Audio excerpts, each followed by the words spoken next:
BA first year political science की online class में आपका फिर से देखिए, मैंने आपको पिछले जितने भी ऑनलाइन क्लास थी उसमें आपको बताया था कि किस प्रकार से राजनीति विज्ञान का विकास धीरे धीरे होते हुए अंत में अपन ये मानते हैं कि राज्य और राज्य की उत्पत्ति के आपको चार जो सिद्धांत थे वो भी आपको क्लियर कर दिए थे कि राज्य की उत्पत्ति के चार महत्वपूर्ण सिद्धांत हैं, जिसमें दैवीय सिद्धांत, शक्ति सिद्धांत, समझौता सिद्धांत और ऐतिहासिक विकासवाद का। अब आपका चल रहा है नया लोक कल्याणकारी राज्य की अवधारणा।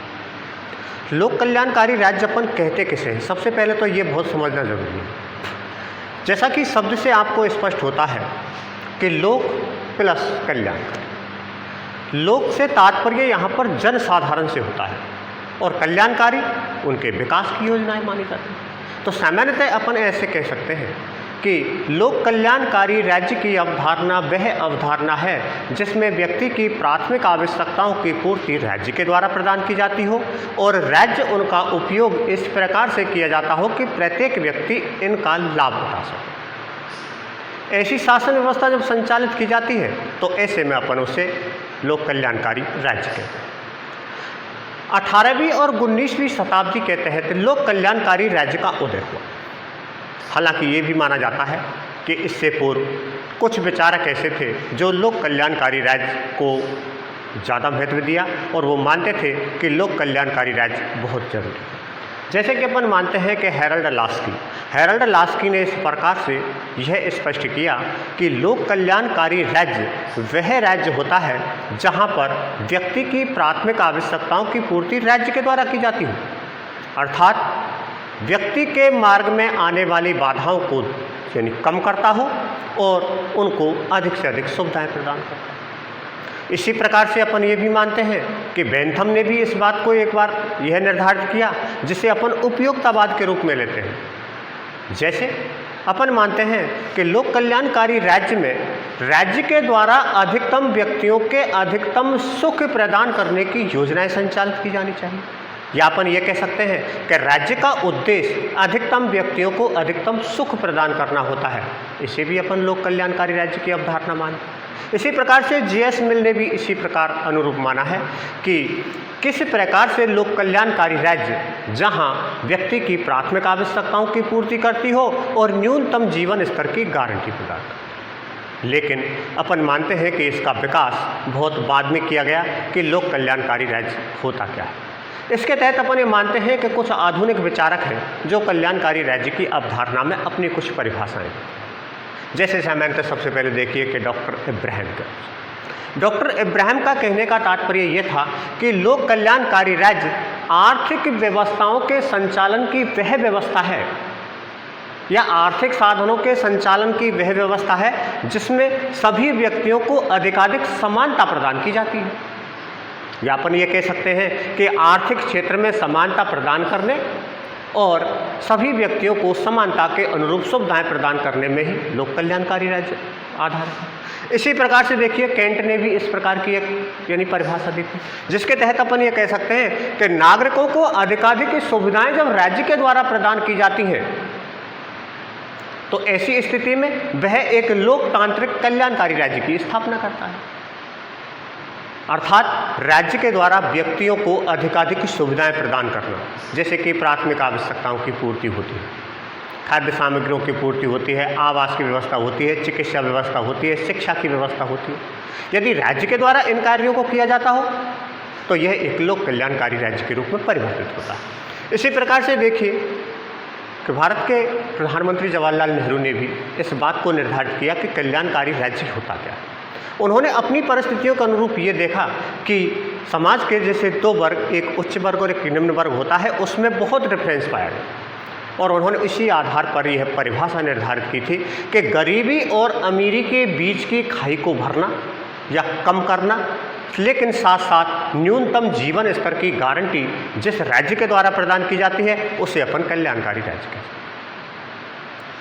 इसके बाद देखिए कि ओडम ने भी एक परिभाषा निर्धारित की थी जिसे कह सकते हैं कि जहां पर लोकतांत्रिक शासन व्यवस्था का विकास तो होता है लेकिन लोकतांत्रिक शासन व्यवस्था के विकास के साथ साथ कला, साहित्य और संस्कृति का विकास भी अगर लोकतांत्रिक तरीके से किया जाता है तो यह भी एक प्रकार से कल्याणकारी राज्य की स्थापना करता है। तो सामान्य से अपन ये कह सकते हैं कि कल्याणकारी राज्य की स्थापना या उदय एक प्रकार से 19वीं सदी के तहत माना जाता है, जिसमें अधिकाधिकतर राज्य को यह कार्य दिया गया था कि राज्य ज़्यादा से ज़्यादा ऐसे कार्य करे जिससे कि व्यक्ति अपनी प्राथमिक आवश्यकताओं की पूर्ति कर सकता हो और जीवन स्तर में सुधार कर सकता हो। लेकिन उस समस्या ये होती है कि ऐसी कौन सी आवश्यकता महसूस की जाने लगी जिसके कारण कल्याणकारी राज्य का उदय हुआ। तो उदय के महत्वपूर्ण कारण ये माना जाता है, जिसमें कि विशेष तौर से यह है कि व्यक्तिवादी विचारधारा पहले सबसे ज़्यादा प्रभावी थी, या अपन ये कह सकते हैं कि व्यक्तिवाद के विरुद्ध एक प्रकार से आक्रोश था और उसके विरुद्ध एक कल्याणकारी राज्य की स्थापना हुई। व्यक्तिवादी विचारधारा वह होती है जहाँ व्यक्ति को ज़्यादा से ज़्यादा महत्व दिया जाता है लेकिन राज्य की शक्तियाँ कम हो जाती हैं। तो यहाँ पर व्यक्ति को इतना महत्व दिया जाता था जिसके कारण राज्य कोई भी अगर कार्य करता हो तो व्यक्ति अपनी किसी अधिकार का हनन होने के लिए या किसी प्रकार की अड़चन पैदा करने के लिए उसका विरोध करता था और राज्य अपने कार्यों को नहीं करता। तो ऐसी स्थिति में कल्याणकारी राज्य के उदय का महत्वपूर्ण कारण ये माना जाता है कि व्यक्तिवादी जो प्रक्रिया थी वो ज़्यादा प्रभावी थी और इसी आधार पर इसे समाप्त करते हुए एक कल्याणकारी राज्य की यानी कि आवश्यकता महसूस की जानी है। इसके बाद देखिए मार्क्सवादी साम्यवादी व्यवस्था। 1848 ईस्वी में साम्यवादी घोषणा पत्र जारी किया गया। साम्यवादी घोषणा पत्र पूंजीवादी विचारधारा से बिल्कुल अलग था। जहां पूंजीवादी विचारधारा एक प्रकार से लोकतांत्रिक शासन व्यवस्था का गठन करती है, वहीं पर साम्यवादी विचारधारा एक निरंकुश शासक की तरह कार्य करती है, जहां व्यक्ति के अधिकार नहीं होते। यद्यपि ऐसा माना जाता है कि साम्यवादी शासन व्यवस्थाओं में विकास अधिक होता है, लेकिन यह उसके लिए यानी कि जिम्मेदार नहीं था कि चाहे तो विकास कर सकता है चाहे नहीं कर सकता है। तो इसी आधार पर यह माना जाता है कि लोगों में इस प्रकार का भय पैदा था कि साम्यवादी विचारधारा यदि अपन के ऊपर प्रभावी हो जाती है तो व्यक्ति की आवश्यकताओं की पूर्ति नहीं होती, इसलिए कल्याणकारी राज्य होना बहुत जरूरी है। तो ये उदय का दूसरा महत्वपूर्ण कारण माना जाता है, जिसके कारण अपन कह सकते हैं कि कल्याणकारी राज्य के लिए साम्यवादी शासन व्यवस्था से परे हटकर लोकतांत्रिक शासन व्यवस्था का गठन किया जाना अति आवश्यक है। इसके बाद देखिए तीसरा महत्वपूर्ण कारण है कि लोकतांत्रिक समाजवाद की स्थिति। लोकतांत्रिक समाजवाद का उदय जब हुआ था तो इस बात को माना जाता था कि व्यक्ति को सारे अधिकार प्रदान किए गए थे और राज्य का यह दायित्व था कि व्यक्ति की आवश्यकताओं की पूर्ति करे। तो इस आधार पर अपन ये मान सकते हैं कि जब लोकतांत्रिक शासन व्यवस्था जनता के द्वारा चुनी हुई वह सरकार होती है जो पूर्ण रूप से उन व्यक्तियों की आवश्यकताओं की पूर्ति करती है, तो इसी आधार पर एक कल्याणकारी राज्य की अवधारणा यानी ज़्यादा उदय हुई। तो ये माना जाता है कि सामान्यतः कि लोकतांत्रिक समाजवाद की जब स्थापना की गई थी तो उसमें व्यक्ति को अधिक से अधिक सुविधाएं प्रदान की गई थी। राज्य की अर्थव्यवस्था का इस प्रकार से वितरण किया जाता था ताकि प्रत्येक व्यक्ति को समान रूप से उसका लाभ मिल सके। इसके बाद देखिए एक और था कि निम्न वर्ग का उत्थान। अपन ये मानते हैं कि ऐसी शासन व्यवस्थाएं जहां कहीं न कहीं उपनिवेश रहा।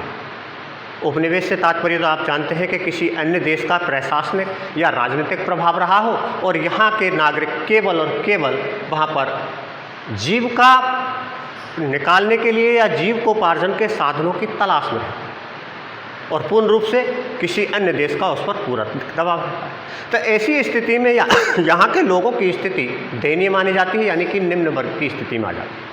तो इस स्थिति में देखा जाता है कि जब इन देशों को स्वतंत्रता प्राप्त हुई तो ऐसी स्थिति में ये माना जाने लगा कि निम्न वर्ग का उत्थान केवल कल्याणकारी राज्य के माध्यम से किया जा सकता है, जहाँ पर निम्न वर्ग को उत्थान या निम्न वर्ग की आवश्यकताओं की पूर्ति राज्य के द्वारा प्रदान की जाती हो, रोजगार के अवसर प्रदान किए जाते हो या अन्य प्रकार की प्राथमिक आवश्यकताओं की पूर्ति की जाती हो, न्यूनतम जीवन स्तर की गारंटी प्रदान की जाती हो, तो यह कल्याणकारी राज्य में ही संभव है। ये कुछ महत्वपूर्ण ऐसे कारण हैं जिसके कारण लोकतांत्रिक शासन व्यवस्था का विकास हुआ। इसके बाद देखिए कि लोकतांत्रिक शासन व्यवस्था के या कल्याणकारी शासन व्यवस्था के लक्षण हैं। कल्याणकारी शासन व्यवस्था एक प्रकार से वह शासन व्यवस्था होती है जहां व्यक्ति की सभी आवश्यकताओं को ध्यान में रखते हुए नीतियां निर्धारित की जाती हैं और इन नीतियों के आधार पर ही प्रत्येक व्यक्ति को उसका लाभ प्राप्त होता है। जैसे कि देखिए लक्षणों में कई लोकतंत्रीय शासन। लोक कल्याणकारी राज्य जहाँ पर होते हैं वहाँ पर निश्चित है कि वहाँ पर लोकतांत्रिक शासन व्यवस्था का गठन किया जाता है, और लोकतांत्रिक शासन व्यवस्था एक प्रकार से जनता के प्रति उत्तरदायी होती है और उनकी प्राथमिक आवश्यकताओं की पूर्ति करती है। तो इसी आधार पर यह लक्षण माना जाता है कि कल्याणकारी राज्य जहाँ पर होता है वहाँ पर उसकी ये पहचान समझ लीजिए कि वहाँ पर लोकतंत्रीय शासन व्यवस्था निश्चित रूप से पाई जाती है। दूसरा इसके बाद कि सामाजिक न्याय की व्यवस्था।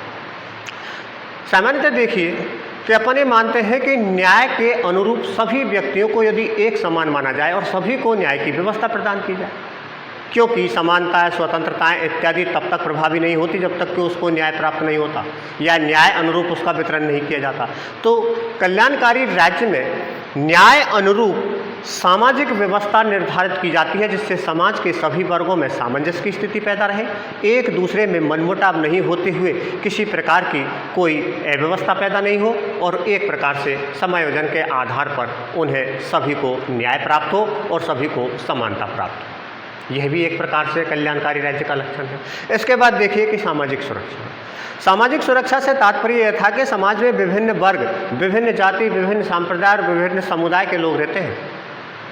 एक समुदाय अपने समुदाय को बड़ा मानता है, दूसरा उसको छोटा मानता है और एक दूसरे में टकराहट की स्थिति पैदा होती है। और इसकी सुरक्षा के लिए जहाँ लोक कल्याणकारी राज्य होता है वहाँ इनकी सुरक्षा की व्यवस्था राज्य के द्वारा निर्धारित की जाती है। विशेष तौर से अपन कह सकते हैं कि कल्याणकारी राज्य में सामाजिक सुरक्षा के दायित्व को पूर्ण रूपेण निभाया जाता है। इसके बाद देखिए कि न्यूनतम जीवन स्तर की गारंटी। मैंने आपको बताया कि न्यूनतम जीवन स्तर की गारंटी केवल कल्याणकारी राज्य में ही निर्धारित किया जाता है, जैसे कि प्राथमिक आवश्यकताओं की पूर्ति है, चिकित्सा है, शिक्षा है, स्वास्थ्य है, इन चीज़ों के साथ साथ में आवास है, रोजगार के अवसर है। ये सारी चीज़ें कल्याणकारी राज्य में इस प्रकार से निहित की गई हैं या इस प्रकार निर्धारित की गई हैं कि व्यक्ति अपने जीवन जीने के तरीक़ों में परिवर्तन कर सकता हो और पूर्ण रूप से अपनी आवश्यकताओं की पूर्ति कर सकता हो। इसके बाद देखिए कि समाज सेवी राज्य। कल्याणकारी राज्य को एक प्रकार से ऐसा समाज सेवी राज्य माना गया है जिसके तहत अपन ये कह सकते हैं कि राज्य अपने पास कुछ नहीं रखता, केवल और केवल जितनी आय होती है उसका वह इस प्रकार से सार्वजनिकीकरण करता है कि प्रत्येक व्यक्ति को उसका लाभ मिल सके। और ऐसी व्यवस्था को अपन समाज सेवी राज्य के रूप में मानते हैं या अपन ये कह सकते हैं कि कल्याणकारी राज्य को एक समाज सेवी संस्था के रूप में माना जाता है। इसके बाद देखिए कि आर्थिक नियंत्रण की व्यवस्था। आर्थिक नियंत्रण की व्यवस्था से तात्पर्य यहाँ पर इस चीज़ को लिया गया है कि प्रत्येक व्यक्ति को अर्थव्यवस्था संचित करने या अपनी मेहनत से कमाई हुई संपत्ति एकत्रित करने का अधिकार होता है। लेकिन कभी कभी ऐसा होता है कि एक व्यक्ति संपत्ति को इतना एकत्रित कर देता है कि दूसरे व्यक्ति उसके अभाव में हो जाते हैं। लेकिन राज्य का यह दायित्व है कि एक निश्चित सीमा से अधिक यदि संपत्ति कोई एकत्रित करता है तो उस संपत्ति का कुछ हिस्सा राज्य को प्रदान किया जाता है और राज्य उस संपत्ति का उपयोग फिर सार्वजनिक रूप से उन व्यक्तियों के लिए किया जाता है जो अभाव में रहते हैं। तो इस प्रकार की व्यवस्था केवल कल्याणकारी राज्य में ही संभव है। तो आर्थिक नियंत्रण की व्यवस्था कल्याणकारी राज्य में होती है और इसका महत्वपूर्ण कारण होता है कि संपत्ति का समान रूप से वितरण किया जाए। इसके उपरांत देखिए कि अंतर्राष्ट्रीय शांति एवं सहयोग। कल्याणकारी राज्य केवल आंतरिक भाईचारे की भावना को ही नहीं बढ़ाता, वह पूर्ण रूपेण अंतर्राष्ट्रीय शांति एवं सहयोग को बढ़ावा देता है कि प्रत्येक राष्ट्र के मध्य अच्छे संबंध बने रहे और दूसरे राज्यों के साथ में अपन का वस्तुओं का आदान प्रदान और आवश्यकताओं की पूर्ति होती है। सामान्यतः इन चीज़ों को अपन ये कह सकते हैं कि कल्याणकारी राज्य में कुछ ये परिभाषाएं दे रखी हैं, कुछ आपको ये उदय के कारण दे रखे कि किस प्रकार से इसका उदय हुआ है, इसके बाद इसके लक्षण दे रखे। अगले आपकी ऑनलाइन क्लास में बताया जाएगा कि कल्याणकारी राज्य के कार्य क्या हैं और इसका महत्व किस किस प्रकार से माना जाता है, कि जिसका वर्तमान में बहुत अधिक प्रभाव लोकतांत्रिक शासन व्यवस्थाओं पर पड़ा है। और इसी के साथ आपकी नेक्स्ट क्लास।